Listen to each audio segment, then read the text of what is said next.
Good morning, guys. Today we're out here in the pine flatwoods, me and my wife, going for a little hike and looking for some fatwood. As you can see behind me, we've got some pretty good stands of pine down there. A lot of scrub pine, maybe some longleaf pine in there. And there's some dead standing pine, which is what I look for when I'm looking for fatwood. A lot of times around the base of it, you can find some chunks of fatwood laying off there. Let me take a hike back in here and see if there's not anything laying down on the ground. See that big one right there, and there's a little one next to it. Those are perfect candidates for some fatwood. I did find some big chunks on the way in, just in case I don't see anything out here, but yeah, I guarantee that's all fatwood in there. But I like to find the stuff laying on the ground. Makes it a little bit easier to harvest and take home. There's another chunk there. Guarantee that base is full of fatwood down there. Fatwood can be found pretty much anywhere in the U.S. I believe there's over 100 to 130 resinous species of pine that you can harvest fatwood from. I might have some over here too. What I look for is if you see these, like this piece here, way up top where the branches come out, a lot of times if the tree falls over, right there at that knot is just loaded with fatwood. So, okay, let me go on down the road a little bit and see if we can't find something else. Okay, here's a piece that had fallen off a tree, and I just cut a little bit away from this, just this little branch here, and you can see how orange that is. That's all fatwood there.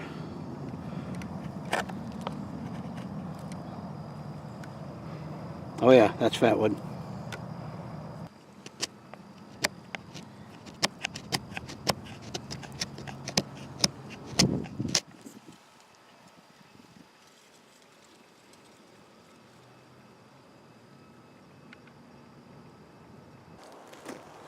Okay, we'll probably go up around this corner and see if there's anything up here, and if not, we're just going to head back. We've been walking for quite a ways now, so we'll head back. I'll grab that one piece of fatwood and we'll take it home and harvest it up. Okay, we just stumbled across a couple more pieces. Just laying on the ground. Let me get out of the shadow here. I'm pretty sure there's be some fatwood in there. You check right here by these limbs, where the limb connects.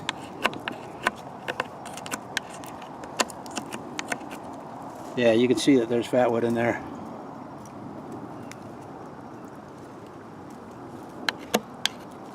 It's another good chunk right there.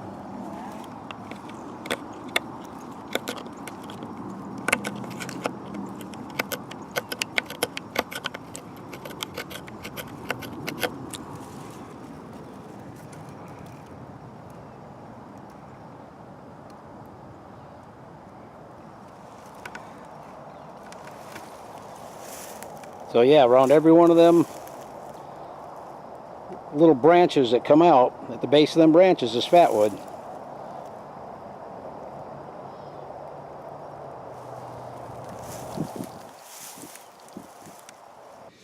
Hey everybody, so I made it back to the house and I got the fatwood processed up. What I did was I took it on my bandsaw and cut it into usable pieces. Here's the original piece that we gathered while we were out there today, and I cut it up into a bunch of small pieces, and here's one of the knots that came off it. This was a branch coming off of the main piece here, and it's got quite a bit of fatwood just in that one knot there. This piece here would probably last me my lifetime. I would never use that much.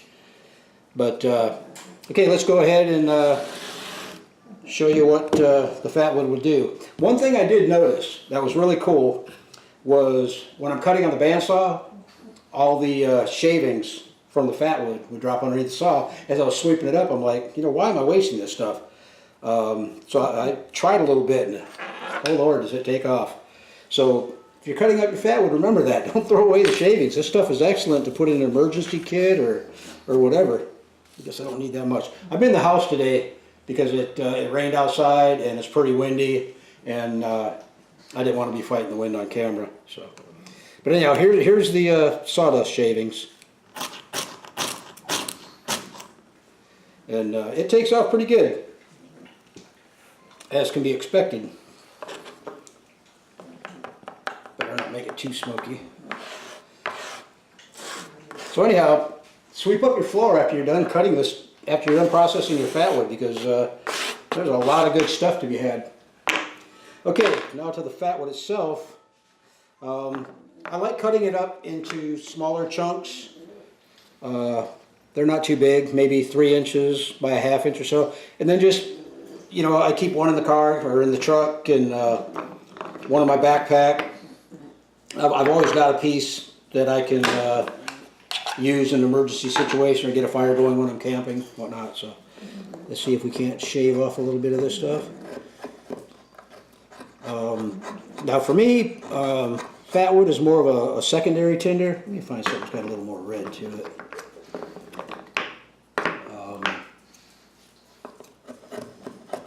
I mean, you can get it on with your fire steel if you shave it down fine enough, or you have shavings like that.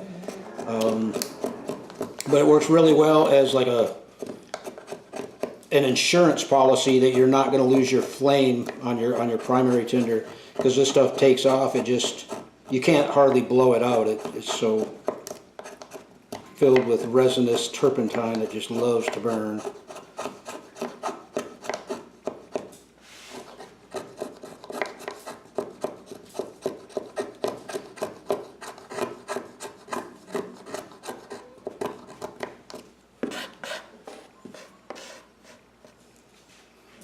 Okay, let's see if we can get that to take off.